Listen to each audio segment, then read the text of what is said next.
Praise lord. ప్రభు అయిన యేసుక్రీస్తు నామములో మీ అందరికీ శుభములు, దీవెనలు కలుగునుగాక. ఈరోజు ప్రభు నా హృదయంలో ఉంచినటువంటి వచనమును మీతో పంచుకోవడానికి నేను ఇష్టపడుతున్నాను. 33వ కీర్తన 9వ వచనము. ఆయన మాట సెలవీయగా దాని ప్రకారమాయెను, ఆయన ఆజ్ఞాపింపగానే కార్యము స్థిరపరచబడెను.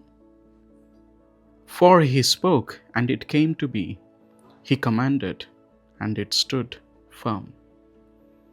ఈరోజు మన జీవితంలో అనేకమైనటువంటి కార్యాలు మనము జరిగిస్తూ ఉంటున్నాము.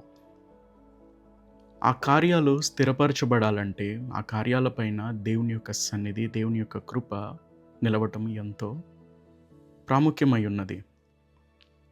ఇక్కడ ఈ వాక్యంలో రాయబడినట్టుగా ఆయన ఆజ్ఞాపింపగానే కార్యము స్థిరపరచబడెను. దేవుడు లేకుండా మనము ఏది చేసినా సరే అది ఉపయోగకరంగా ఉండదు. దేవుడు ఆ కార్యమును జరిగించాలి. దేవుడు ఆ కార్యము పైన ఉండాలి. దేవుని యొక్క చిత్తము ఆ కార్యములో నెరవేర్చబడాలి. కీర్తనకారుడు అంటున్నట్టుగా ఆయన మాట సెలవీయగా దాని ప్రకారమైన. ఈరోజు ఈ ఉదయకాలము ప్రభుని మనం వేడుకుందాం. ప్రభువా, నీ మాటను నీవు సెలవిమ్ము. ప్రభువా, నీవు ఆజ్ఞాపించుము, నేను చేయు ప్రతి కార్యము కూడా స్థిరపరచబడుతుంది. ఎందుకంటే దేవుని యొక్క మాట, దేవుని యొక్క ఆజ్ఞ సృష్టి అంతా వినయముతో అంగీకరిస్తుంది. ఆయన యొక్క సృష్టిలో ఒక సృష్టిగా ఉంటున్నటువంటి మనము కూడా ఆయన మాటలు వింటూ, ఆయన ఆజ్ఞలను పాటిస్తూ మన కార్యములను ప్రభు ద్వారా సఫలపరుచుకుందాం. ప్రార్థన చేసుకుందాం.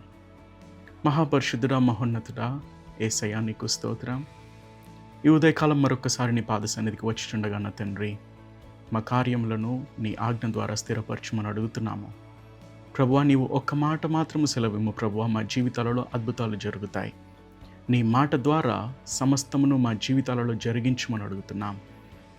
పరలోకపు తండ్రి, నజరేయుడైన యేసయ్య, పరిశుద్ధాత్మదేవ, ఈ ఉదయకాలం మా జీవితంలో మీ మాటలు విడుదల చేసి మా జీవితములకు అనుకూలమైనటువంటి పరిస్థితులను మీరు అనుగ్రహించమని, ప్రతి విధమైనటువంటి అననుకూలమైనటువంటి పరిస్థితులను నీవు ఆజ్ఞ ఇచ్చి వాటిని మార్చివేయమని, దీవెన ఆశీర్వాదములతో నింపుమని యేసు అతి పరిశుద్ధమైన నామంలో ప్రార్థించుచున్నాను తండ్రి. ఆమేన్. Praise the lord.